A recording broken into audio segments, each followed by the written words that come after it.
So Nova could be arriving at the MCU faster than you think after the events of Infinity War. And if you guys don't know who Nova is, Nova, we've seen them in Guardians of the Galaxy 1 and 2. They're known as the Nova Corps.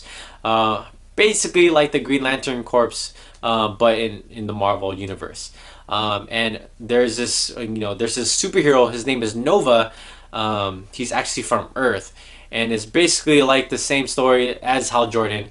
And it really falls in line with what's happening right now in the MCU.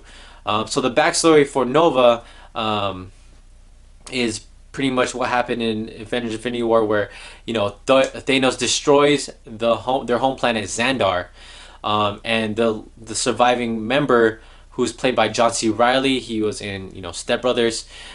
His character's name is Roman Day, and he goes to Earth and meets a high school student named Richard Rider, and he anoints him the newest member of the Nova Corps, and he becomes Nova, and becomes a space hero. And he has these energy blasts, and he's super strong, and he has healing powers. He can fly, he could go into space, he could do all those things, and he's an incredible character and a superhero.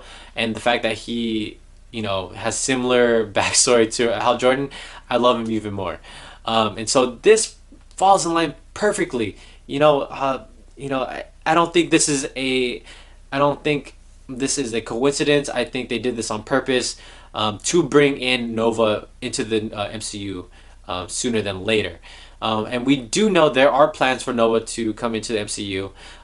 There have been talks about this, especially way back in I think in Phase 2. James Gunn talked about Nova, if he was going to bring him in or not. But he did say they were plans, and so he didn't fit into the story, the MCU at that moment. But I think this is the perfect time to bring him in, especially since we're going to bring Captain Marvel. We're probably going to get Adam Warlock soon, and we're going to get all these space heroes, and we're all going to just nerd out together in the theater, and it's going to be a great time. So I think that Nova is going to join this, the MCU sooner or later. I think we're going to hear an announcement within the next year, maybe before Avengers 4 comes out. We're going to hear an announcement. So are you excited for Nova to join the MCU? Do you think he will join this MCU after the events in Infinity War? Will we see a cameo at all in Avengers 4? Let me know in the comments below. Like this video, subscribe to our channel, and thank you so much for watching Heroes Avenue. Bye.